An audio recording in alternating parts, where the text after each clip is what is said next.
היה לו לב טוב, עין טובה, מחשבה טובה והרבה הרבה שמחה. הרבה הרבה הרבה הרבה הרבה הרבה שמחה. התבוננת על מקומו ועוד מעט ואין רשע. All right, everybody, shalom and welcome to the Yishai Fleisher Show, broadcasting live from Judea to the world. You're a part of it wherever you are, and shalom and welcome to our living room. Malka Fleisher joins me. Yes, hello. Hello to you, madame. Hi there. It's good to have you on the show, yes, Malka. It's good to be back. Welcome to another week of the Yishai Fleisher Show. Yes, and it's been one heck of a week, Malka, one heck of a week, and what can I say? First thing is that this show is meant to be for those people who want to get a little bit of air from the land of Israel, a little bit of truth, a little bit of a vision, and there's a lot of lies out there. Yep. So it's healthy to get a little bit of perspective. So a lot of things have been happening this week. First thing, Malka, is last Shabbat, the folks from the Hayovel organization hooked up an amazing guests for our Shabbat, and that was a guy by the name of Joel Salatin, which is this incredible farmer from the United States. And now, half the people listening right now, like, just dropped on the floor and were like, I cannot believe that Joel Salatin was at your house. He's very famous. And then the other half was like, I never heard of him. That's because he is. And they're like, famous farmer. Yeah, famous farmer. But if you've ever watched this movie, Food Inc., if you've ever, dealt with the whole organic world and sustainable growing and soil regeneration. So he's the leading leader in that in that field. Yeah. And so he was here for Shabbat, right. and we had a lot of guests, and it was very special. It was Shabbat, so I didn't want to ask him for tips because we're growing some seeds, me and the kids. We're growing some vegetable seeds, and I'm scared that they're going to die.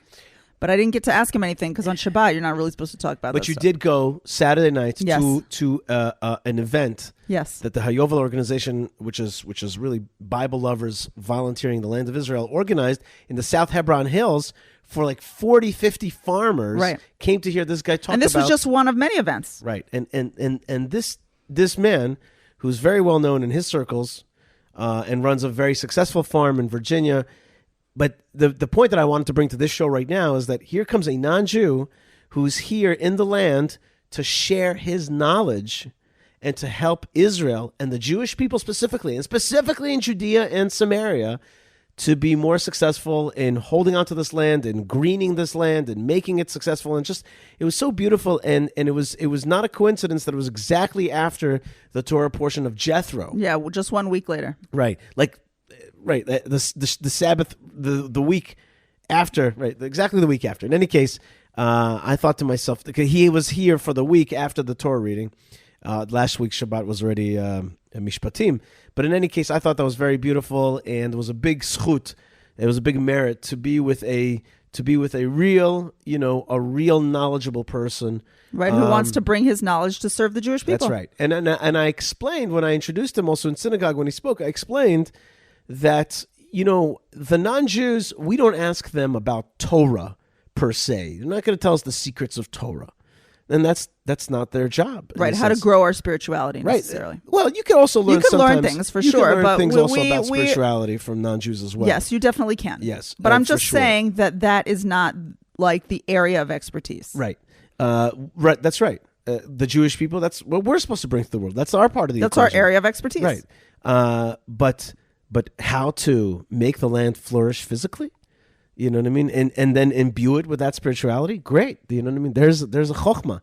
And I remember that I once told the same thing to I don't remember if he was an F-18 or F-35 pilot that we met, a U.S. pilot that was here training the Israelis. And I'm like, dude, you're here to bring your knowledge. You guys made this airplane, and you guys also invented flight. And so like, bring your knowledge, and we'll bring the rest that we need for the fighting. But like, it was a beautiful, and we really, really had a wonderful Sabbath, and we prayed with Shlomo Katz Friday night. I actually spoke at the synagogue with like 400 or 500 people. Very exciting, very, very energetic Shabbat. And then this week has been also very, very energetic, and I kind of started working more with my part-time job with Minister Ben-Gvir, and last night brought Minister Ben-Gvir to meet Mike Pompeo, former Secretary of State of the United States. And future something. And a big supporter right. of the state of Israel. Everyone can remember the Pompeo doctrine, in which he basically asserted on behalf of the United States that Jewish communities in Judea and Samaria are not illegal, are not inherently illegal. Right, are not inherently illegal per se. Okay, but that's a big policy shift. It is. That was a big policy shift for the United States at the time. And it was against the famous Hansel Memorandum that stated that basically America believes that the Judean Samaria communities in Judea and Samaria, the so-called West Bank, are illegal per se. And this reversed that. And so yesterday I brought, I really had the great merit to bring together these men, Minister Ben-Gvir, Minister of National Security, and former Secretary of State Mike Pompeo. Very cool, very special gathering that we had a chance to be there. So it's been a very energetic week. And this comes on top of the fact that this week was Rosh Chodesh Adar, the new month of Adar. And this new month of Adar, on the new month, there was a major operation that happened in Shechem, what the news will call Nablus, which ended up killing 11 people. At least 6, they're saying, are the way they're reporting it right now is that at least 6 of them were known terrorists. Right, armed and known terrorists. Armed and known terrorists. There is a question. Who were preparing for a very serious attack. And so in broad daylight, the Golani Special Unit, together with the police special unit, went into Shechem. There's video. It's unbelievable. They went in there and I haven't seen so much video yet. And they blew up this house. They dropped this house on these terrorists. I'm going to say, I don't know the exact facts, but just from a gut feeling, I say that 10 were terrorists because it was just like the 10 sons of Haman were hung. Okay, and we were just at Rosh Chodesh Adar right before Purim, and it's like the bad guys. That's our month to just flip it on the bad guys. If you want to understand it in secular terms, it's the month of Pac-Man. It's the Pac-Man month. What? Yes. What does the that Jewish mean? people are persecuted. Yes. Comes Adar. Yes. We eat the thingamabob, and then we turn around and persecute the persecutors. And then you get that shiny, you get that blinky status. Venahafochu. That's what it is. It's like, you see, the pursuer becomes the pursuee becomes the pursuer. Interesting. He turns around on them. That's what happens. It's the Pac-Man month. Okay, that's the way it is. So that's what happens in this month, is that Hashem gives us the ultimate strength, the final strength to defeat the Amalekites. And so it was. The Amalekites of Shechem, the 10 sons of Haman were hanged or hung.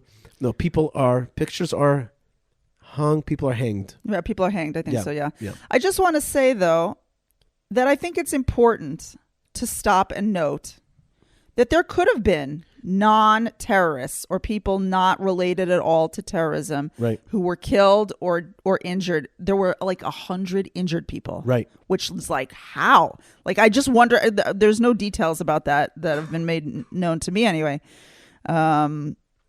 Like how that many people were involved in this thing. But anyway, there were a lot of injured and these 11 dead. And I do want to say, like, it's possible that there are civilians, like genuine civilians, meaning to say not people who weren't holding a gun, but they're hiding terrorists, and so therefore they are terrorists without guns. But maybe people who are casualties of this war between the Jews and their enemies. And I want to say that that's really unfortunate. And I think that some people might be nervous to acknowledge that a civilian was killed in this exchange, because they feel that it reduces the legitimacy of Israel's fight. And I think that we have to understand that that's not correct. And while, of course, Israel, I mean, it's one of the most famous things that Israel tries very, very hard not to kill civilians in any of its operations, that it's very unfortunate and that it's very regrettable that a civilian would be killed, but that we still have to continue on with a very aggressive offensive battle against terrorism, and that it's okay, and that it's possible to, on the one hand, be very glad about the killing of terrorists, and that is very healthy to be glad about the killing of terrorists. It's okay to continue with that thought while acknowledging that there are sometimes casualties that nobody wants, and that's tragic. Absolutely. No question about it. I will caveat your caveat and say there's also no question that within the society of places like Shechem, there is a tacit support for terror. And I want to tell you that I saw a video of the unit going out of the town, and there were hundreds, maybe thousands, of Arab youth throwing rocks at them as they were leaving. And so, thousands? You cannot believe the number. I'll show you the video. You should put it up on Twitter. Yeah, it's on YouTube. You cannot believe the video, and it's like you're like there's a societal support for anti-Israelism. For the war against Israel, right? And so yes, I agree with you. There very well could have been a complete non-combatant, right? The chances that there was an anti-combatant killed are less than that, though. Okay, like a person who's against the fight, right? And there may and the societal support is very important. The societal support for the war against us is really part of the war against us, right? And so I agree with what you're saying. I don't know if as far as I'm concerned, as far as I know, every single one of them was a very active member of the fight against these troops, or some old guy who didn't have anything to do with it, right? Was stumbled caught in into crossfire, it, right? I don't know either. I agree with you. I don't know either. But I'm saying to you, let's also be real about what's happening in these places, which is there's a drummed up support against Israel, and that place is a den of, not a lion's den as they call themselves, but a den of of hate against Israel, and so that's been fought. Okay. Well, I just want to say though that that's not the end of that story. The end of that story hasn't happened yet. But basically, last night overnight, forces in Gaza shot 6 rockets. Terrorists, jihadists. Yes. The Hamas, the Islamic Jihad, those folks. Right. I don't know which organizations were responsible, but anyway, rockets were fired at Israel last night, and because of the grace of God plus the Iron Dome missile defense system, those rockets were neutralized with no harm to anyone or to any property, as far as I'm aware. And then Israel bombed targets also in Gaza as a response to that. So things have heated up. Right. Here. That's right. I mean, they've been hot. You know, we had the several murders that we have dealt with over the last few weeks of truly innocent Jews. And so it's a little bit of a hot time. And we have this new right-wing government. And I think everyone is watching. That's right. To see how we'll respond to some people are watching, this. other people are testing, and there's definitely a lot of forces out there right now to dethrone this government. It's and me being now on the inside, I see it. It's first thing, the folks on the the Israeli political left are walking around Knesset like mopey, like you can't believe. Yeah, why? What do they look like? They just look like mopey heads. They're just all moped up instead of like working on their stuff. I think, Yishai, the opposition is the opposition. They can't really. There's not much to work on if you're in the opposition. I don't actually agree with that. Actually, there's committees that they said there's chairs on, and I've always said to the Israeli left, I've said this for years now. Work on important things. Work on environmentalism. Work on poverty. Work on education for all. Work on cleaning up the country. Work on good, liberal, important values. Like leave the security issue alone. The judicial issue. Well, to ask them to leave the security issue alone, Yishai, is a big ask. I'm making a point, which is there's a lot to do. Right. To move our country forward. Right. And even if you can't be involved in the thing that you're the most passionate about. Right. Or that you think is the most important, you can still work on something. Because we have a country to build. That's right. Speaking of working on something, Malka, I gave a talk last Friday night. At the Shirat David synagogue, led by Rabbi Shlomo Katz. And I even moved myself. What I mean by that is what happened was I was speaking, an injured was conjured in my head. Right before Shabbat, I saw an image, a video, of Israeli forces in Turkey, Israeli rescue forces in Turkey, cutting into a ceiling of a completely broken down building, but I'm seeing ceiling that maybe it was a floor, but they're underneath, and they're cutting up, and suddenly as they're cutting up and they're making like a circle, they cut it open, and a child, like a 7-8-year-old child, was just taken out they just brought him down into their hands, and he was alive, and I was like, wow, what a picture. What a picture. You're talking about, of course, about the earthquakes, Right. the horrible earthquakes in Turkey from a couple of weeks ago. Yeah. And I just saw these Israelis, and I just remembered, and I said this in my talk, in my speech, I said, look what the Muslims did to us just a few days before that. Right, running murdering over two our children and their father. And here's the Getting Israelis hurt. like pulling down this Muslim Turkish boy, Right, and saving him. and saving his life. And I was just like, wow. I was like so moved by that very image itself. I just was like, that's the contrast. And I don't mean that in a haughty way. I mean to say that's who we are.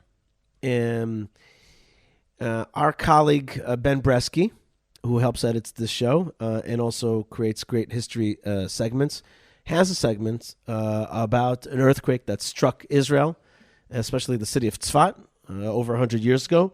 And his section is ready to go for today's show. So let's let Ben Bresky give us a little history moment about an earthquake and how it changed communities and lives here in the land of Israel. This is a moment in Jewish history. My name is Ben Bresky. There have been many significant earthquakes throughout the long history of Israel. Local fault lines and rifts make Israel prone to large earthquakes approximately every 100 years or so, with smaller earthquakes happening from time to time.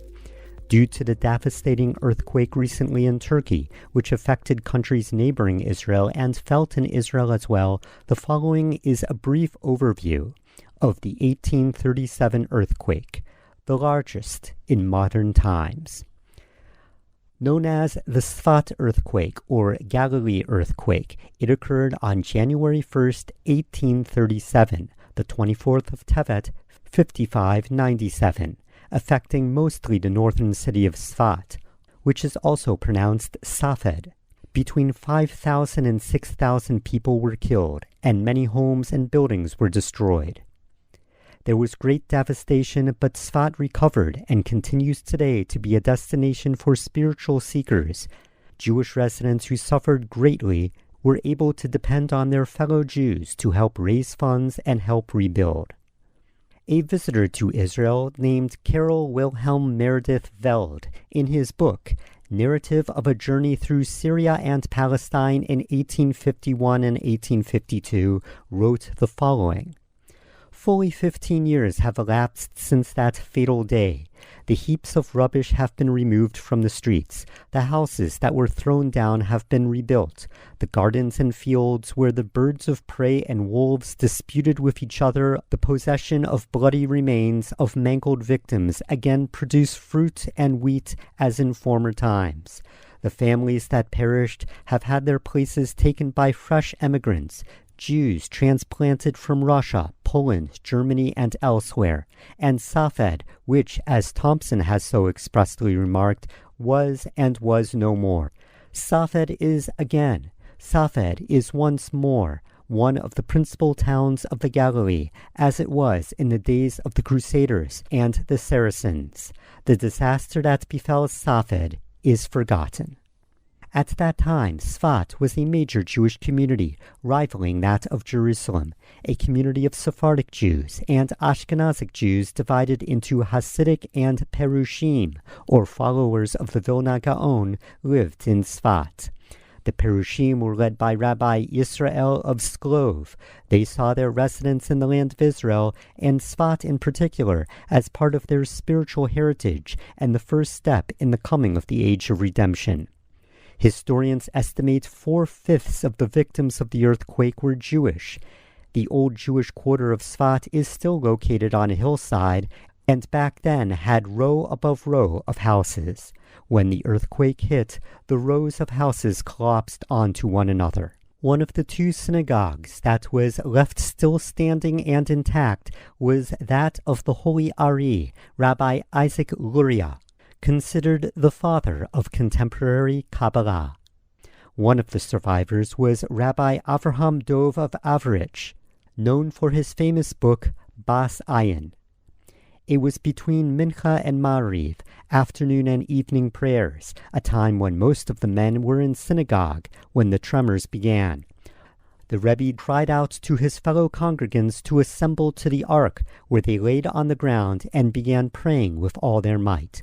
Local tradition records that most of the synagogue was destroyed. Most of the roof had collapsed, but the part over the ark where the worshippers had clustered did not. A plaque outside the rebuilt synagogue can be read today, which is dedicated to the miracle. In his book, Bas Ayin, the Rebbe wrote that earthquakes are a sign of the coming of redemption, and that he felt the Great Sfat earthquake was not natural, but from a higher source. The Rebbe dedicated the rest of his life to helping rebuild Sfat and helping the survivors. Many survivors left Sfat for Jerusalem, and the resulting migration bolstered the neighborhoods of Mea Sharim and other areas in Jerusalem, and their descendants still live in these neighborhoods today. The great rabbi, the Chatan Sofer, wrote in a eulogy to the victims what many believed, which was that the earthquake was a form of divine retribution for forsaking holy Jerusalem in favor of Sfat. Other rabbis and community leaders were noted for staying behind to help the injured and rebuild, and many noted traditions that earthquakes are a sign of the coming of Mashiach. The Jewish residents of the land of Israel at the time faced challenges due to the Ottoman Empire, who imposed steep taxes on their communities and in many instances banned them from living in certain cities. Ashkenazic Jews were banned from living in Jerusalem during a certain period.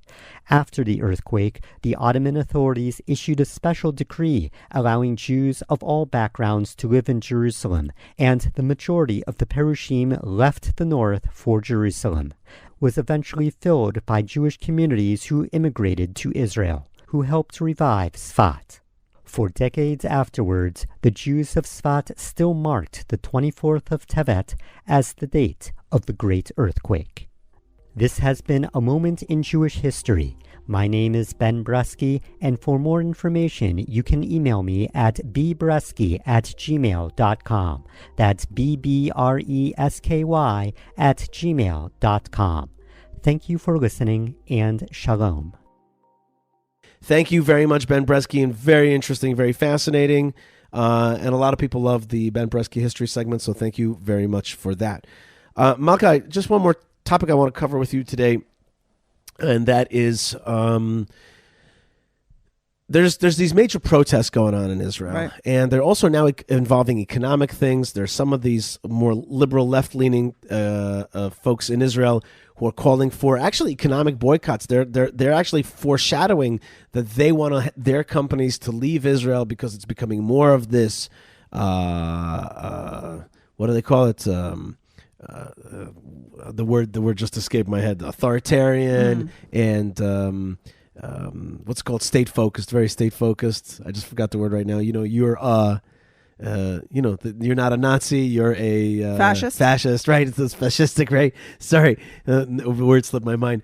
And so there's this, and now the shekel dollar ratio is changing a little bit. That's also, I think, being played around with vis-a-vis these forces, and there's articles right now that say that a lot of the protests are being funded with American money. It's clear that there's a very organized. I saw an article thing. like that on Right. JNS this week. That's about I saw two articles.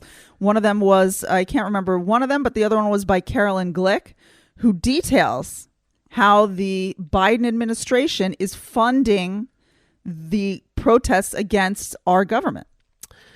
Okay, so there you go. Okay, Right. I had a chance to sit down with Noam Arnon, who's one of my mentors, and Dr. Noam Arnon, the spokesman of Hebron, and got a chance to talk to him. And he laid out some stuff for me that made it clear. I knew these things, but he kind of laid it out clear. He said to me, "Listen, Yishai, the truth is that Israel is a very divided society today. When the secular liberal elite look at who's now running the country, what do they see? They see Netanyahu, who they understand is corrupt. Is he more corrupt than they are? No, they know, and my mom pointed this out to me. They know very well that their politicians are more corrupt, but still they see him as like a paragon of corruption. Okay. They see the Sephardim as kind of backwards and kind of living, living in a different time with more, a more kind of Tradition and Middle Easternness. Middle Easternness, medievalness, that kind of thing. They see the ultra Orthodox, the black hatters, and they're like, these guys don't go to the army, don't contribute to the economy. They're suckers. They are money suckers, not creators of wealth. And they see the settlers as messianic, dangerous, and also endangering the country because they're bringing the whole Palestinian thing, holding onto this land, making land more important than people, and with a messianic vision and holding the country hostage. That's who they understand is the ruling coalition right now. They see that all the forces that they think of as like dark forces, regressive forces, ruling the country. And on the other hand, who are they? Who are these? Who is the Israeli liberal left establishment? They're an Ashkenazi secular elite that control which places are they strong at? Well, they're strong in the upper echelons of the army. Yes. They're strong because they've self-elected. Just hold on one second. Before we accuse, I'm explaining what they are. They're strong in the upper echelons of the army and in the other upper echelons of the other security forces, including the Shabak, Mossad, those kind of things. They are the elite when it comes to academia, all academia. They are the absolute controllers of academic thought here in this country. There's a few other like folks hanging on their coattails, but the controllers of the main thrust of Israeli academia is the Ashkenazi liberal elite. Where else are they? Medicine and hospitals. Where else? All the high-tech companies, all the big money high-tech companies is controlled by them. News, television, culture. So what's left? Almost nothing. They control the major elites, and they have a lot of levels of bureaucrats that they've installed in the last years. They're basically, in their mind, they are the founders and funders. Right. And they've given a lot and they've put a lot into it. Right. And it's their country that they're supposed to be ruling. The only thing that they really have lost. Oh, and of course, did I say the courts? The courts. So they really, and it's not fake. That's really what they control. It's not a fake thing. That's where they're at. There's only one thing that they've lost. The people. That's the only thing that they've lost. And therefore, there's two ways to understand that. Wow, we've lost the people. We should think about that. Or these darkies, black hatters, kippah wearers, Fardim, all that kind of thing, settlers are taking over our country that we pay for and protect. And what the heck is going on here? And they're going to bring this country into the toilet. So we should either we should protest, or we should defund, or we should walk out, or we should quit the Knesset. All these kind of things. Like and if you watch the protesters, if you go there, you see they're actually. I thought that they were going to be a bunch of burger flipping, non-working folks that are just. Why did you think that? I would have thought to myself, I wouldn't have thought that at all. Okay, who's coming out on a Monday morning? All the people whose high-tech company told them they will be paid a full day of work, but don't have to come to work if they go to the protest. Do you know how many companies, Yishai, told their workers, listen, you either come into work tomorrow and get paid normal, or you go to the protest and get paid. Correct. And not only that, I heard that schools were shut down in Tel Aviv. A friend of mine told me this. School was shut down in Tel Aviv, and the kids were sent on a bus to protest. And the parent was like, where did I agree with this? I want my kid to learn math today. Anyway, but I'm not going there. I'm not going to the accusatory aspect right now. I'm going to a different thing, which is there is an honest-to-goodness clash of interests and shall we say, a inner societal clash. The good news, and my mom pointed this out to me, is that there's actually a lot of agreement. The protesters came with flags of Israel. We're into the flags of Israel. About issues like Iran, we're in agreement about Iran. Do we want a strong army? We all want a strong army. Do we believe that this is a Jewish state? Yeah, we believe this is a Jewish state. We have disagreements about land of Judea and Samaria. We have disagreements about the Supreme Court. We have a few disagreements, but we are Hebrew speaking, Israel loving. Okay, that's nice. Okay, I'm just getting to the point. I think that's a little bit of a niceification of the questions, but all right. Here's the bottom line that I'm trying to get to today. I'm not going to get through the whole thing. I just want to make one tight point, which I'm developing now in my mind. And folks out there can hear it now. You want to have any comments on that, please write me, YishaiFleisher.com. There's two ways to go. There's two models in history. Either we have a divided model, like the divided kingdoms of Israel and Judah, Joseph and Judah basically in disagreement, in basically saying we can't get along. We got two different modalities of how we want to run der Judenstaat, the Jewish state, and there's the secular Tel Avivian, liberal, pro-gay, anti-Judean Samaria, but yes, strong in business and all these elites and all this stuff, and television, all that, as opposed to the other Judean, more traditional, more religious, more Jerusalem, and more, but people who don't have experience holding power or building things that are huge. That's right. Okay, so we either going to have that divide, or we're going to go to a different mode, which is what's very lacking in Israel, which is, I call this mutual appreciation, mutual love. It doesn't have to be, we cannot be homogenized. We're not going to all be the same thing. But wouldn't it be nice if we really were like, you know what? Tel Aviv is a beautiful, vibrant city, incredible action that's coming out of there. And its sister city, or maybe the other way around, but the sister city to that is Jerusalem, the ancient, the spiritual capital, biblical, the Torah learning. And those two, the combination of those things, those two poles, is actually what Israel is, and that's the beauty of Israel. And if we could, and you've said things like this in the past. For example, you've said, if the Torah learners would only have a picture or a name of of Israeli soldier, and would learn all day in the honor of this soldier that's out there, to protect him, there's a way that we can be more respectful and loving of the other, and seeing the other's prowess and power, instead of what's happening today, which is clearly a civilizational kind of, let's call it societal civilizational right clash. And it's really, and frankly, it's not like the religious are necessarily so much better at this. I find that some of the things, I did not imply that, right, I find that some of the ways that we treat secular people are also a little bit, I mean, you can judge in the sense that you can think that not keeping Shabbat is definitely wrong, and more things like that, not wanting to be a part of that way of life. But at the same time, I think that what you're saying really is to be able to at least see the good aspect of the other person. Definitely. And that doesn't have to excuse what you think is not right with that other person. But you can at least see what's good, what is good with that other person. You know what it is, Malka? Much of what we do in life comes from the way we perceive ourselves, the way we have a program to understand where we're going and what we're trying to reach. And when you have a self-image, a kind of postcard, a kind of identification, you're like, I am this, and therefore I have to do that in order to be this. It's many times our self-image is the way that the program that we follow. I contend to you that these are two different self-images: the Torah traditional side and the modern Tel Aviv side. I call it to simplify it, I call it Jerusalem and Tel Aviv. These are two different images of what Israel, self-images of what Israel is supposed to be, how it's supposed to look like. Is it a modern, secular, successful state like the other nations? Or is it a special Torah, but not so into the other cultural and high-tech and all that kind of stuff? So which one is it? And I submit to you that if we internally started internalizing an image where the beauty of Israel is that we represent both. So that I'll give you an example.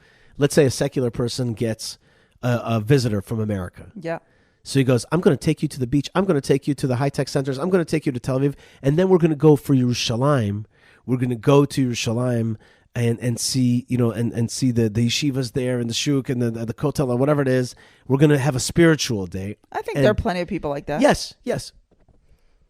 There are plenty of people. I'm not saying something that's totally radical. I'm saying let's say when you go to AIPAC, go to AIPAC, the way that they present Israel is strictly the Tel Aviv Israel. Really? Absolutely. It's a strictly Tel Aviv Israel. How? How's that possible? How can you get around all the history and the archaeology and the spirituality and the Jewishness? Because that's not your self-image. You could touch it, but it's just it's a throwaway. the cherry What is tomato. this, Silicon Valley? Like, Yes. this is a whole country filled with people. Yes, but it's the Silicon Valley, which is the interesting thing at these conferences. I'm saying to you that, and imagine somebody comes visits a religious person. He says, okay, today we're going to go, to this, but then we're going to go down to Tel Aviv and see the ultra modern city and see the whole thing. And But each see each other as a threat. that's Yishai. what I'm saying exactly. It's an exclusivist outlook. But They're also kind of right. No, they were kind of totally wrong. And we have another model in Jewish history, which is called Zebulun and Issachar, Zvulun ve'Issachar, which one was the business-minded tribe, and the other one was the Torah-learning tribe, and they actually fed off each other. The business tribe made money in order to support the Torah learners. The Torah learners learned in the merit of the Right, in business. order to give... and they coexisted like that. Who's the hero of that story? Both. Both are the heroes. It's the usage of our strengths and our weaknesses. It's the usage of our powers together, which is the real that's the way to win this game. And I've been thinking about this, and yet I haven't figured out no other way out of this little morass that we find ourselves, the societal clash that we find ourselves in. And if you want to boil it down to the most simple word of them all, it's love. But it's more than love. It's really a like. It's to like the others. For me, it's easy what I'm saying because I actually feel these feelings. I'm like that. That's just me. I'm good in Hebron. Right, you can appreciate all the things that the different types bring to the table. That's just because of my background, because of the kind of person that I've developed to be. Like, for me, it's easy to go to Tel Aviv and be like, yeah. And it's easy for me to go to Hebron and be like, yes. It's both of those. I don't have for me, it's not a conflict inside, but I can understand very much where it is a conflict for those two, forces. And it's basically the bottom line is either we diverge or we accept. Now, the one option that I'm not giving is homogenize, i.e. we both become a little bit of the other. That's not going to happen. See, you're not going to turn the Tel Aviv people into Haredim, and you're not going to turn the Haredim into Tel Aviv people, and vice versa. It's just not going to happen. The way to do it is not through homogenization. It's through actually appreciation. At the same time, Yishai, the people, I'll speak for religious people maybe now, which is we have not been taught that what we're supposed to do is accept that throughout all of the rest of history and through Geula and the coming of the Messiah, that what we have to do is accept that some people don't keep Shabbat and eat pigs. Right. Okay? Like we're not taught that, and I'm not sure that I want to teach my kids that. You know what? And that's all I'll help you. Suspend the aspect which wants to convert, missionize, fix other people. Suspend that for a second. I'm not trying to convert or missionize them, but I'm not trying to point at them, walk down the street and point at them and tell my kids, these guys, they are doing just as good of a job as the people who do keep Torah and mitzvot. That comes from a judgment place, and I understand what you're saying. But that actually comes from the Torah, Yishai. There's another way to do it. Which is called Ahavat Israel. To see the Ahavat Israel. It's just an issue of focus. I don't disagree with what you're saying. You're saying right. But I'm saying to you... But it's more than feelings, though, Yishai. It's about policy, and it's about building a country which reflects... No, we have to find middle ground. The Jewishness of... Like, it's a Jewish country, and the whole reason, I know that the secular Zionists think that they came to Israel to build a secular Zionist country. But in terms of the divine vision and the long trajectory of the Jewish people, what we came here to do was to create God's country. And we cannot do that if we're building a country that doesn't do stuff the way that God likes it. Yes. And therefore, also pay attention to how God has created the state and pay attention to the gifts that God is giving the other Jew. Okay? He is giving him the gifts of, let's call it the high-tech gift. That's also a gift. The medical gift, that's also a gift. And respect that God is doing it in his fashion and not necessarily in the fashion that we understand. Yes, but can we not aspire to a day in which we can actually have religious Jews who are excellent at high tech and excellent at being top neurosurgeons and are excellent at running the major institutions of our country? Why you can't be a Torah observant person and do those things? If a person can aspire to that and be that, then great. If a person can be those two things at the same time, fabulous. I'm talking not about that. I'm not talking about the individual person and their life trajectories. I'm talking about a self-image of a country. Okay, I'm talking about how do we accept our self-image, and I can accept a self-image that there's different polarities in the Jewish people. Yes, I would love everybody to keep Shabbat, and I do believe I actually believe that Tel Aviv Shabbat is going to happen. Like I could see it in my mind's eye. I could actually see every secular Jew in Israel believing that the right thing to do is to stop work and to honor God on the seventh day. I could see that. And that's going to happen. It's a natural process. But before we go to that process, you're saying we need to be more in the process right now, 100%. Instead of at the end goal. And right now, that the process is to acknowledge the good in the other person, and that by doing that, I'm just taking, like, we have not discussed this before. That in doing that, we will actually, like, the natural good feelings that and a more healthy. Like even a more healthy Judaism amongst the not so religious will naturally crop up. Right. And then we'll be dealing with different, different paradigm. The short-term goal is to love the other, like the other, and visualize the Jewish state of Israel as this dual pole thing. And that's why I don't want to say hybridize, because it's. I want to be careful to say both have their place. Because I would never want to tell my children, and I really don't believe that what we're aspiring to is a dual polarity country. I'm not talking about aspiring. I'm talking about now, and I'm talking also about aspiring to a third yet feeling that you're not yet like saying yet, which is let's aspire more than anything to Ahavat Israel. Like that is what we should aspire to.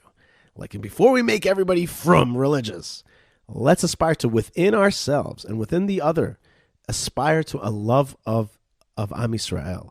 And that's what we need right now, a little bit more. We need a little bit more like let's not win in terms of our vision of how the state is. Okay, but here's the question in practicality. As long, of course, as they're not cutting down your state. Meaning to say, if they're cutting down the Jewish state, we got to fight that. And that's what we're doing right now in Knesset. Right. I agree with that. We got to fight. Yeah, but how does the average person, Yishai, educate their children in this way? Like, of course you tell them to love every Jew, right? But if you tell your kids, listen, it's all good this way and this way, then your kids will not go in a direction that you believe in. It's not about all good. It's not about saying that you could say this is our path. We respect our path. But the kid could be like, I'll just go to that path. I like that path better. No. We have a Torah, we have a truth. But within the Torah, there's a value of Ahavat Israel. And there's also to see the strength of the other. To see the strength of the other. I walk around Tel Aviv, I feel at home. I want to feel at home. I feel at home. And if there's a kosher restaurant, I feel more at home. And there is today more kosher restaurants. P.S., by the way, there are more kosher restaurants in Tel Aviv than ever before. Right. There's also a train that only in the last few years has brought these two polarities, these two cities closer. Right, much more easily. Right. And so we just have to, how should I say, we have to see the awesomeness of the other, see the power, harness the power of the other. Without that establishment of the Jewish state and then the army, et cetera, and the Hebrew and all that kind of stuff, that was what the secular elite did. We have to say good on you. You know what I mean? And we're sometimes it doesn't work. I, for example, one time argued with a kibbutznik, and I said to him that you are I learned everything from you, and I'm like, you're my parent, and he's like, no. I'm like, no. See, we learned holding on to the land, fighting for the land, developing the land, the Hebrew language. We learned it from you. He's like, I'm not your parent. I'm like, no, you really are, though. It's funny that you say that because Bezalel Smotrich, one of the national religious ministers in the government now, he put up a video on Twitter today of a guy who came and played, it looks like a Breslover, but I'm not sure. He played some I Love BB song or something out really loud out of the window of his car as the protesters were walking by. And there was no violence. He was smiling. It was sort of meant to be like a little bit a dig on them, but like a little bit of like a friendly dig. Yeah, it was like a counter protest. It was a counter protest, and it really was not he definitely did not have any kind of look of malice on his face whatsoever. And he like ran into like someone he knows or his sister. His sister was protesting against the government and not religious, and he's like very religious. Right. Another part of that you have to know is that he looks like an ultra-Orthodox Jew with sidelocks, with the peot and a big black kippah. But Yinon Magal was the one who posted. He said, "This is one of my brothers from my unit, the Sayeret Matkal unit." Right. He had so Choser B'Tshuva or something, but he was once he may look to you like a super soldier. Right. He knows a lot about this country. Right. Exactly. But anyway, he did this protest, right? And Bezalel wrote something like Achim Anachnu, like we're brothers. Right. So then somebody commented in the comments. They're like, "You're not my brother. You're my enemy." Right. Exactly. And so, Yishai, what you're talking about is like very high and very beautiful and ideal. But as you have just now given evidence of when you had this discussion with the kibbutznik, and what I'm giving evidence of, this secular person, anti-government person commenting on Bezalel Smotrich's post, there are plenty of people who look at the other side today and go, "Wow, you guys are great. We're brothers." And then the other person will turn around and be like, "No." Right. That's Malka. That's how we started the whole conversation. We have a civilizational clash. That's from the get-go. That's when that's the. But I'm saying that the problem of love is not necessarily coming from the side that we can influence. The religious side, the Torah side, the land of Israel side. The people who are having a love problem might be on the other side, and I don't know how to get to them. No doubt. And I'm saying that we've got to create a new self-image of the state of Israel. Malka, we're out of time on this. I want more people to write to us and discuss it. YishaiFleisher.com. And let's just talk a little bit about the folks that make the show possible today. That's our good friends at Retro Watch Guy. I just saw a great watch at RetroWatchGuy.com that I really liked. Yeah, you showed it to me. Yeah, it's really cool. It was funky. It is funky. It is a funky early 70s. Oh, it's literally called funky. It's funky. Well, it's funky early 70s Omega Dynamic Auto. It is a beautiful, it's ellipsoid, solid steel case. Yeah, it's a different really shape cool. than I've ever seen on a watch. Right, it's a beautiful, it's got like gray colors, but like also, and it's Omega. Omega is cool. Yeah, that's good. That's like an investment up in there. I don't know if it's I think investment. Omegas are considered like a you collect them and they go up in value. Well, it's a beautiful, beautiful watch, I think. And it's at RetroWatchGuy.com, and you could check it out there, and they are great sponsors of our show, so thank you very much for that. We had some delicious Prohibition pickle last week for Shabbat. Prohibitionpickle.co.il. Right, we had some delicious Prohibition pickle. Now it's still cold season, so we had some nice fermented pickles. That's right. Made by Chaim. Good for my gut. Yeah, good for our gut. Got some holiness in my gut there. Okay, some pickle. Yeah, it was very good. That's right. That was very good. That was awesome. So Prohibition Pickle is a proud sponsor of the show, and we are proud to be associated with them. Check out their website. Very good website. Lots of fun stuff. Buy your Ashkenazi revival, but this is Ashkenazi without the societal civilization conflict. Right. Okay, the only conflict that you'll find is the There is some spicy like schrug sauce. The biome will defeat any bad stuff that you have in your gut. That's the only thing. So that's RetroWatchGuy.com. It's ProhibitionPickle.co.il. And of course, coupon code Yishai will help you in both of those places. That's a lot of fun. Right now, we're part of 3 different amazing news networks. One is called jns.org, jns.org. Wonderful news, great email, on the ball, beautiful look. They'll give you the news that you need, all the news that's fit to print. From a rational, truthful point of view. So check it out. That's from the land of Israel, but all about Jewish news around the world. So too for JewishPress.com. More edgy, more first-person narrative, but a lot of amazing information there. And I love their email. And a great daily email. That's right, called Jewish Express. A lot of fun.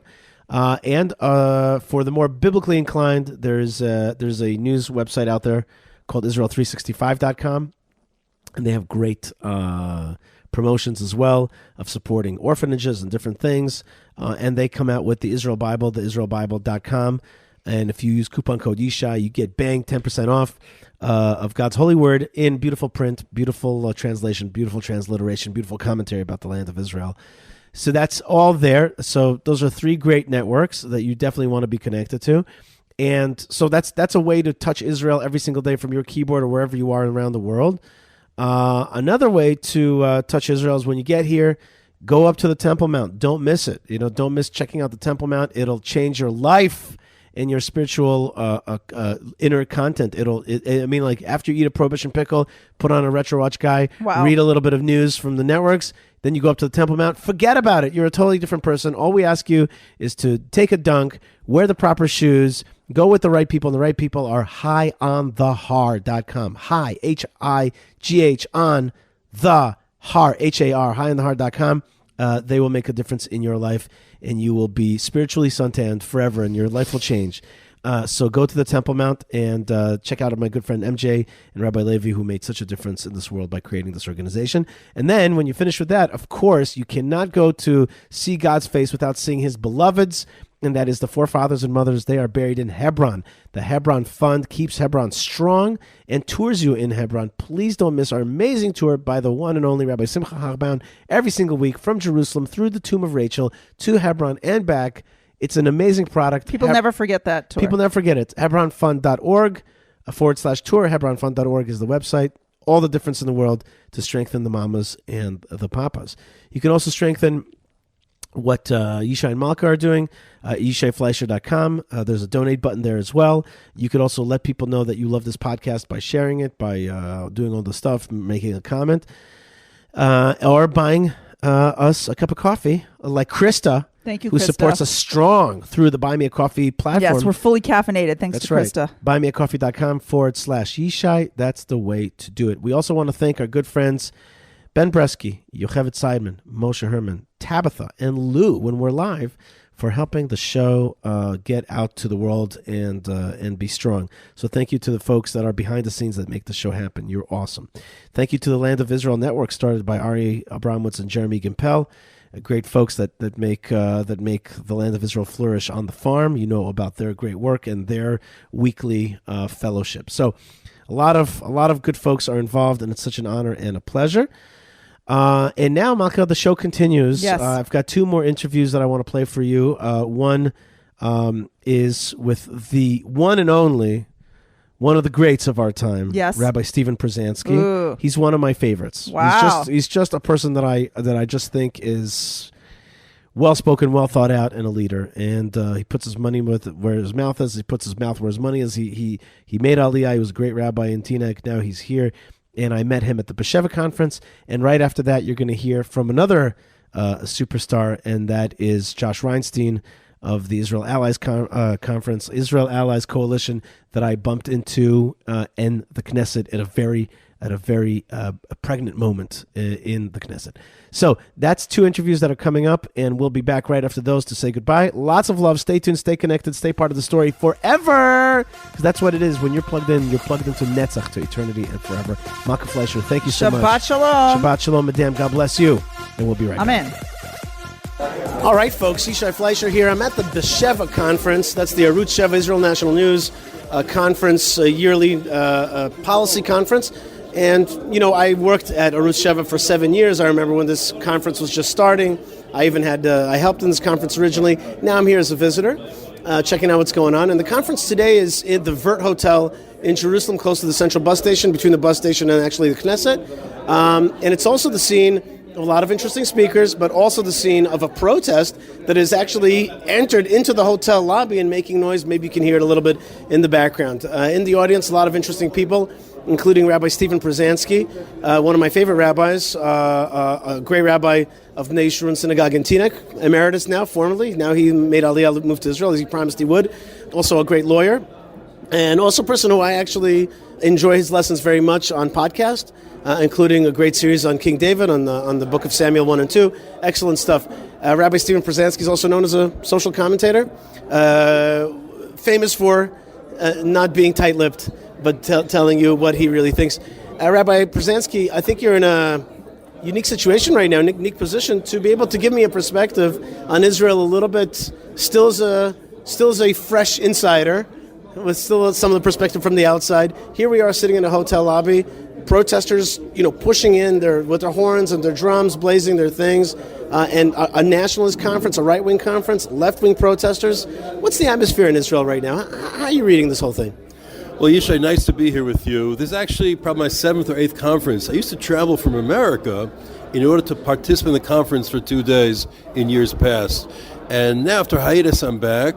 And the conferences always had sparks, meaning there are always hecklers from the audience. They're always very respectful. But when a leftist politician spoke, they didn't mince words, and this was an open society, and people talk openly to even politicians with authority and positions of authority. Today you had also a similar response, maybe a little different than in the past, because while Simcha Rothman was speaking, you had the classic tactic of the left, start yelling, "Busha, busha," start to shout down a speaker with whom they disagree. I think part of the issue with the demonstration upstairs taking place now is this inability on the left to tolerate that there might be another viewpoint. And perhaps they should open their eyes, open their ears, and hear what the other side has to say. So I look at what's called the rift in Israel society today, and much of it is fabricated, manufactured by the left. People who are threatening this will lead to civil war, or they're the ones who are threatening the civil war. They're the only ones who will carry it out. So it's a little bizarre to even look at it in those terms.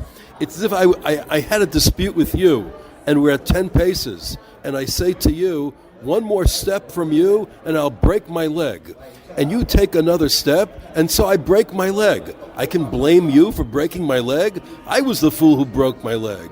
All these people making all these threats about the end of democracy and the end of freedom and the rise of civil war and a kara ba'am, a rift in society, they're the ones who are causing it, as if they're blackmailing the democratic process and saying that if you don't accept the decision of the minority, those who lost in the election, and you insist on carrying out the platform for which you are elected, then we will bring down the society. It's insane. It's undemocratic at its core. And you think just of the judicial reforms that are being proposed, some of the speakers this morning made the point several times that really, what are we talking about? Changing the composition of the Judicial Selection Committee to give the government, the elected government, a coalition, whatever it might be, right or left, the dominant voice in choosing the Supreme Court justices? Well, that's the way it is in most of the world. Almost every democracy in the world has the political branch appointed judiciary. It's like that in America, in Canada, in Britain, Germany, all over the world it's like that. The notion that the justices should choose themselves, that's not only undemocratic, that is unprecedented. That doesn't exist anywhere in the world. But what they do ensure, as a result, is ideological conformity, which is what they want. At its core, I've given a lot of thought to what's going on, and at its core, the court system, the judicial system, Supreme Court, and to a great extent the media, represent the basis of Hachlana. Hachlana, the forced secularization of society, meaning those who want a Jewish state in name but not in reality. And they're the ones who are pushing a far-left agenda. They're the ones who are trying to destroy settlements, new or old. They're the ones who are pushing a Palestinian state. They're the ones who are pushing the homosexual agenda. They're the ones who want to denude the Jewish state of its Jewishness. That can't not be allowed to stand. The people don't want it.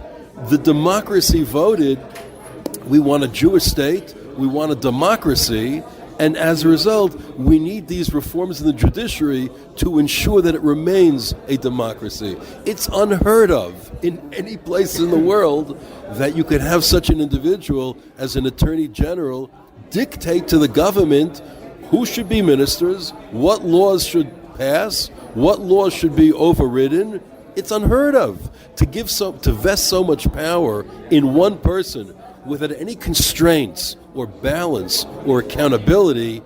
It can't be. That itself is undemocratic. So when the hecklers came in this morning and shouted, "Shame, shame" to Simcha Rotman, there was another heckler who responded to them, "Dictators, dictators." All right, that was me. Interesting, on that point that you just made, I read an article in the Wall Street Journal by Ruth Weiss. It was written very densely. You have to kind of parse it out. But her bottom line point, which could have been written in a more colloquial way, is that look at the liberal branches. The same liberal branch, the same American Jews on the liberal spectrum want a weaker Supreme Court in America, and here they want a stronger Supreme Court. It's nothing to do with any kind of system of justice. It has only to do with one thing: who's in charge, who's the power. In America, it's become a conservative leaning court, so they want to, with less strength. And here it's becoming a more conservative elected government, which could elect a more conservative court, so they don't want that. So here they want a stronger court so that they can keep their liberal power, and there they want a less strong court. That's basically what we're talking about. We're just talking about power. Yeah, it's all about power. Consistency is not the strength of the left. Hypocrisy, though, has become their refuge. And it's the type of thing that if they just opened their eyes, took a step back, what we call here a mabat al, perspective, and just to see who's saying what and why, I think they would realize that they're being hypocritical and that the fears are exaggerated. I heard on Reshupa this morning, it was a doctor saying that if the judicial reforms pass, health in Israel will decline. People will get more sick. Why? He said, well, people are sicker in a dictatorship. But that presupposes this leads to a dictatorship and not more democracy. Just like last week, a psychiatrist said, mental illness will grow in Israel if the judicial reforms pass, meaning those who are already crazy will become crazier. And those who are not crazy will become crazy. Why? Because that's what happens in a dictatorship. Like all those who are saying, the economy will tank, and investments will be withdrawn. And why? It's because they're saying it. They're essentially trying to destroy the economy by telling the world Israel's now an unstable society. Do not invest here. Where the fact is it's a very stable society, despite the pressures that exist internally. Iran, the economy is thriving. The political system is vibrant. The people, at the end of the day, despite the protests and the signs, the people basically get along. All right, we have different views. On my street where I live, people have different views. Everybody gets along. That's the way it's supposed to be. You have different views, majority votes, the minority rights are cared for, and that's how society progresses. The extent of the exaggeration, I think, shows you what it's about. It's not about democracy. It's not about human rights. It's not about protection for the minorities. What's it about? Like you said, power. Who is to remain in control? And as the population on the right continues to burgeon in terms of more religious Jews, more Haredim, more nationalists, and the population on the left continues to decline, well, that's the nature of democracy. That's why Israel's a center-right democracy, but for the judicial system, which has become the province, almost the ghetto of the left, and their sole means of having any influence in society in a most undemocratic way. You remember that the Syrian Greeks, the Seleucids, came into town when the Maccabees fought them back, basically created a Jewish state that really hadn't existed in such a cohesive fashion. But there was one alamo, one tough little nut that wasn't cracked. It was called the Chakra. And it was this building. It was this area and building that continued in Yerushalayim to continue to be this ma'oz, this fortress of leftist principles, of Hellenist principles. And I sometimes feel that today's Supreme Court is that. It's a chakra. It's a chakra. It's a type of chakra that's holding on strong. But now I'm going to ask you a tough question. We saw under the Trump administration that the forces that wanted to undermine Trump and to make him look bad, and to create endless hysteria, endless events, cases, media phenomenons, media events, media chaos of some kind of issues, were at the end successful. And people, a lot of times, when I tell that to people say to me, but Trump helped them. Maybe, but I'm sure that had he not faced that pressure and had he faced a very positive-looking media, he wouldn't have looked that way. And I have to say that I think that the constant chaos method is successful. It has been successful. And so I'm wondering, I see where they're going, the hard left. They're going to constant chaos. It doesn't matter what the truth is. It doesn't matter anything. Netanyahu makes them crazy. Itamar Ben-Gvir makes them crazy. The country is indeed becoming more religious. That's what they want to block. And when I've spoken to some of the protesters, the bottom line is They're like, this is becoming a religious state, and we want our secular kind of state. That's the boiled down version of it all. It's all the stuff is just dressing. So I'm asking you now. Wait, one more point before I turn it to you. I spoke to a very important person here in Israel, and I said to him, "How are we going to deal with this?" He said to me, he had a plan. He said to me, "We're going to throw everything at them, all kinds of changes. These kind of changes, those kind. They won't be able to understand where we're coming at them." I was like, "Okay, at least somebody's got a plan." But tell me, how are we going to deal with this? As you said, fabrication, but it is a mechanized chaos. How are we going to deal with that? Yeah, so chaos and disarray and protests and riots have an influence over the long term. Because people say, all right, enough with this. Like with Trump, you had many natural supporters of Trump who would say they don't want to have to be badgered every day by the media, bombarded by their friends. How do you deal with such a loose cannon? So what, in fact, is to be done? It's a long-term issue, chaos. But in the short term, get things done. And that's why what the government has at its disposal now is a very coherent, stable coalition that's able to pass the laws. If the other side, laws are drafted in committee. If the other side does not want to participate in committee work, in legislation, make proposals and have them voted on, fine. You made your choice, and we can move on. The worst thing the government can do is to listen to President Herzog, who, kol hakavod, he has his own interests. And Tom Nides, who has backed... Tom Nides, it's a chutzpah. Yeah. But at least Herzog, I think he has the interest. He wants a civil and civilized society, but time is not in the interest of the coalition. Do not slow things down. That's what you're saying. Do not slow things down. Right. The first reading will take place later today or tonight. The worst thing Netanyahu can do his things that like he's done in the past is to pull these bills and say, no, we need peace in society. They will never get done. The way to get it done is to get it done, and then to show people a month, 2, 3 months from now that not much has changed in society in terms of your daily lives, but in terms of the court system, we have now made progress, and those changes you'll see in a year, 2 or 3. They will become more reticent about intervening in purely political matters. You have to also separate the jobs of the Attorney General and the Chief Prosecutor, obviously, but that it's the next stage. But do it quickly. When you do it quickly, first 100 days of administration, then in fact, people will see the results and the protests will end. People want to go back to work, want to go back to their lives. And they'll see that nothing changes. I mean, the great fear, which it always surprises me, the great fear is that we're going to institute a Sanhedrin and start executing everybody. I don't know where that comes from, all right? Even the Sanhedrin didn't execute people in its day when it existed. So this imaginary Sanhedrin that's going to start stoning people, where's that from? It comes from ignorance. Ignorance begets fear, and fear begets the riots and the chaos and the protests that exist, but it's all unwarranted, it's unnecessary, and at the end of the day, it is debilitating to society. Our last question, we've been talking to Rabbi Stephen Przansky, and we've been focusing on your legal understanding of things and societal. I want to turn your hat onto the rabbi mode for a second. Is there a period of time which you would liken this to? Like, now that you've come from America, you kind of come to Israel, are you looking back, and you're also a Tanakh teacher, do you look back at any Tanakh times or Talmudic times? Do you see some kind of, do you get strength or fear, whatever it is, from any kind of past period in biblical times? Where do you think we are on the clock of history? And how do you give, strength?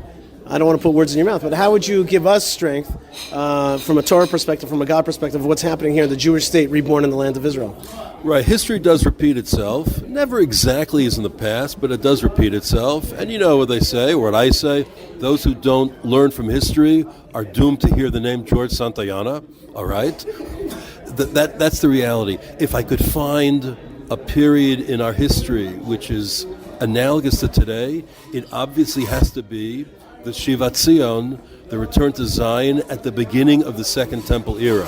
Because then you had many of the problems that beset us today existed then as well. They came back from Babylon. It wasn't a very religious society. Many of them were intermarried. The level of religiosity and observance was very low. The Beit HaMikdash was built. It was not as beautiful as the first one. And there was upheaval within the society between the ruling establishment and the people, and then the Prushim, the Tanoim, the development of the oral law. The Sanhedrin existed. It was powerful and not powerful. So you had all these vicissitudes in that society. Why? Because the entry of the Jewish people into the land of Israel is like, say, if Yetziat Mitzrayim, the Exodus, is like a birth, the entry into the land of Israel is like the toddler learning to walk. The toddler learning to walk is very proud, very happy, very confident, but he stumbles also and makes mistakes, needs to be lifted up. So what do we have now? We have the return to Zion, the third return to Zion, really, in our day. We have not yet built the Beit HaMikdash, should come soon, but what we do have is this ingathering of the exiles. Many Jews from 150 different countries in the world, speaking 120 different languages, which is why there's no real dialogue in Israel. We speak all these languages and different levels of observance, and all trying to live together in this one bubble called the Jewish state. Everyone has a different meaning, different priorities, and yet somehow we stumble forward b'siyata d'shmaya, with divine help, but we have to keep our eyes on the prize. And the prize is intensifying the Jewishness of the state, not minimizing it. Intensifying people's connection to the land of Israel and not trying to give it away to the enemy in the spurious hope that somehow the enemy will be accommodated and will want to live with us in peace. We have to focus on holiness, on Torah, on mitzvot, on love of the land of Israel, and of course at the top of the pyramid, love of the people of Israel. And with that, we'll be able to solve any problem. Rabbi Stephen Przansky, author, rabbi, historian, teacher. I like Rabbi Przansky's podcasts. It's PRU, right? PR. Yeah, Rabbi Przansky, Pruzansky. It's at rabbiprzansky.com. By the way, I have a book coming out next month called Road to Redemption from Kodesh Press. Road to Redemption. It should be ordered, listened to. It's about Pesach, Passover, the holidays to come, but it goes into many of these struggles that we have today as well. Very exciting. I'm looking forward to that book. Congratulations, Road to Redemption. Rabbi Stephen Przansky, thanks so much for joining us here at the B'Sheva Conference in Jerusalem. Thank you very much. All right, folks, Yishai Fleisher here in Knesset. I'm standing right now between the food court of the Knesset members and the plenum, and I'm looking at a big screen of Knesset member Simcha Rothman, the head of the Justice, Constitution, and Law Committee, and he's about to offer up the amendment to the laws that basically call for a new way, more representation of elected Knesset members to choose the judges. That's what's happening. I'm standing right here next to Josh Reinstein in the hallway here. Josh Reinstein is the head of the Israel Allies Foundation, an organization that reaches out to parliamentarians around the world that are pro-Israel and strengthens them and gives Israel support around the world. He's one of the guys that shows you that, yes, we do have support around the world. You look pensive. I've never even seen you look pensive. I feel like we're in game time. I know that you're also a football coach, so I feel like we're in game time. Is that right? Is that what's going on here? Well, it's interesting to see how this really plays out. You got a situation where you have the left that's very much against this, and you got the right that's very much for it. We have a legislative system here and a judiciary that's been seen as very left-wing in the past. So either side could claim victory, but it looks like it's going to go through the first reading at least, and it's an exciting day. It is exciting. Now, we just had a walkout, not exactly a walkout, we had a little street theater where Knesset members unfurled flags of Israel. This is a great trick. The flag of Israel in this case represents the anti-judicial reform, or what we like to call democratic reform. That's the new term we're using, the reform for more democracy that we're trying to push through. And you're standing here in the hallway right now. On this side are folks, the Knesset members that are getting kicked out of the plenum. This side is the screen's right in front of us. You see Simcha Rothman's up there. He's going to be offering it up. You excited for this moment? Do you think it's going to pass? And what is, if you can drill down specifically what you think this law is supposed to be really calling for? Well, I think that it's an exciting moment because it's historic. You know, we're in the Knesset. There's never a dull moment. This is part of Israeli history. Now, of course, even if this passes, it still has to pass 2 more votes. People who are for this law can't get too excited right now. There's a long way to go. We're not at the 5-yard line, as you said with the football metaphor. We're maybe at the 20-yard line, but it seems like it's going into that direction. What's ironic is that what people are calling it undemocratic don't understand is that the majority of democracies in the West, actually the parliament or the head of state picks the Supreme Court member. So a lot of people around the world are saying that these reforms are undemocratic, but they seem to be in line, from what I know, and I'm not a lawyer, with most Western democracies. Absolutely. What are you looking at the screen right now? Well, I'm trying to see which way it's going, who's voting, who got kicked out. You know, we're standing here, and Avigdor Lieberman just passed by us, and Yair Lapid, and it's, you know, some of the big players and all the things. It's you know, it's a great game of chess, and it's exciting because we're here in the Knesset to see it all happen. Of course, I run the Knesset Christian Allies Caucus, and we have people from left to right, religious, secular, in our caucus, 20 members of Knesset. So I'm not a partisan person here in the Knesset, but it's an Israeli and someone who's concerned with what's going on. I think everyone in Israel believes that there needs to be some sort of judicial reform because we're in a situation where the judiciary basically has control over what is law, what isn't law, what can happen, what can't happen. Some say this is going too far. Some say it's not going far enough, but we'll just have to see what the final result looks like. But in any event, as you said, Yishai, it's an exciting time to be in the Knesset. It's vibrant. It's a real democracy. You know, we had an election. There's results. Now we're seeing the results of that election. So we're in the only democracy in the Middle East of 22 Arab states among us. So either if you're on one side or the other to this debate, you got to be excited to see it and be here.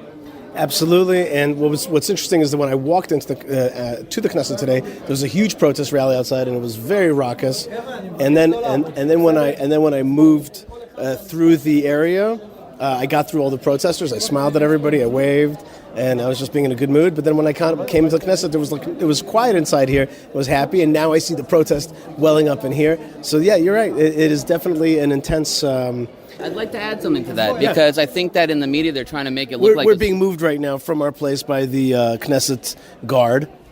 So they're trying to make it sound like it's a civil war and that it's brother against brother. It's not that. You know, we're a vibrant democracy, and in the end, there's just one Israel. We all love each other. We all disagree on a lot of different things. You have 2 Jews, you have 3 opinions. But even with the protests, you know, these are good people who love Israel. I just think that whether you're on the right, you're going to be for what's happening because it's a long time coming, or on the left, you're going to be upset because they had the cards stacked in their favor. So, but all this talk of civil war and leading to, you know, a fight between brothers like we saw 2,000 years ago during the Second Temple, none of that's coming to pass. And I think that Israel is a very strong nation, and we're seeing it as a very resilient nation and a very resilient democracy as well. Yes, although I would say that there are some bad guys in the story. They're not the average people who are coming to protest, but there are forces that are paying money for protests. For example, I met a lady, she said, you know, my kid's school got closed down for the day and buses came to pick them up to protest in Jerusalem. And and she was afraid to ask the principal, where did the money for this come from? Why is my kid not going to school? So there are some, recalcitrant forces. I don't want to make it all rosy. There's always bad people on either side, I have to say, and especially on the side that's closing down our country right now. There's no way in any democracy that they would allow people to close streets and schools. Obviously, this went overboard, and I'm hopeful that the Internal Security Minister will do something about this because it really can't continue like that. We've even seen Knesset members being harassed at their own homes. Knesset members that have even children that are special needs children who couldn't leave the house. Yeah, and any children. I mean, you can't go to it's illegal. You can't go within 500 meters to protest of a Knesset member's house. That's a law. So the fact that law is not being enforced is not a good thing. But again, that's something that we have to take to the actual government because the government is here to enforce laws. Why aren't they enforcing the laws? So as I said, on each side there are issues, but I don't think this is going to lead to the end of society. I see. I should probably let you go. You have a meeting right now with the Knesset member. So Josh Reinstein, head of the Israel Allies Caucus, thanks so much for joining me in an action moment here on the field. Yeah, it's always good to be with you, Yishai. See you, my friend.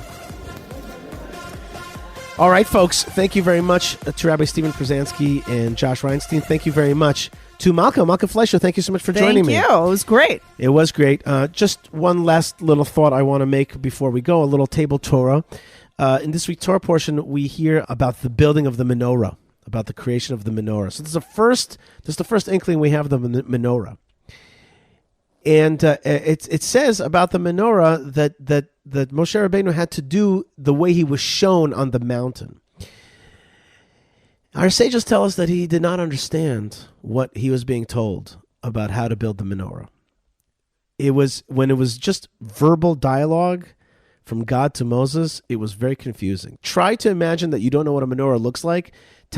Find a Gentile that Sounds doesn't like know what an a menorah octopus. is, or a child. Yeah, try to explain what we're talking about here without making any hand gestures or anything like that. Just try to explain in language It's got what the these menorah. sticks. It's got these sticks that come out the sides. It's But one they're piece. roundy. Exactly. It's very hard to explain. So then what happened was, according to the sages, and according to the verse, you understand, it says, Re'eh ve'aseh, do as you were shown. Do as you were shown. The rabbis say that on Mount Sinai, God showed Moses the menorah. And he showed it to him in a menorah of fire. What I want to say is, I have much to say about this, but I want to say just one thing. Nobody says when was that menorah shown to him. Was it exactly when he got the commandment? I contend to you that Moses saw the menorah at the burning bush. At the burning bush, God showed him the menorah in Yerushalayim. He showed him the whole vision. God shows the vision to the great ones in order that they may fulfill it. And already at the start of his career, God didn't show him the Exodus. He showed him the full and final completion of a Jewish state, built Jerusalem, a temple inside of it, a third temple inside of it, and the light of it going to the world. He showed him in that fire, that unceasing burning bush, that simple bush, that nothingness that God created in his great vision. It had in it a fire that never went out. And basically that fire that never went out means that, yes, there will be efforts to put it out. And it'll seem like it'll go out, but it'll never go out. It'll be lit yet again. And that's the menorah in Yerushalayim. It's been destroyed twice. The original copy of that fiery menorah is in heavens. Moses saw it. And at the end, that's exactly what's going to be in Yerushalayim. That's where we're going. So that's a little thought that I wanted to give to you guys, that Moses was shown the whole vision right at the start, the completion. And that's what we say in Lech Hadori, Sof Ma'aseh b'machshavat chila. The end creation was already shown as a thought, initial thought. When we have an initial thought of where we're going, when we share God's thought of what is supposed to be in this world, we can orient our whole life towards that goal. And that's why we all have to do a homework this Shabbat, and that is all of us have to sit down on the couch or sit down at work, wherever you are, and meditate upon the menorah in Yerushalayim. That's your homework from the Yishai Fleisher show. All of us have to meditate upon the menorah coming out from Yerushalayim. The more of us that think that thought, the more it'll be out there in the collective consciousness of the world.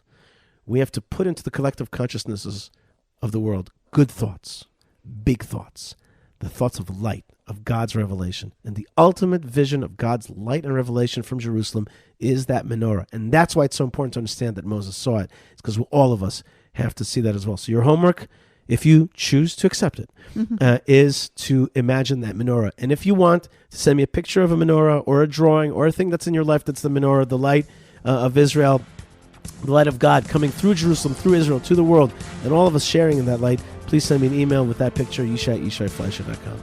Malka, I want to thank you so much for being with me yet again today. Yes, very fun. Thank you for having me on. God bless you for Yishai, Shabbat I Shalom. like your vision for Israel. May it come soon. Amen.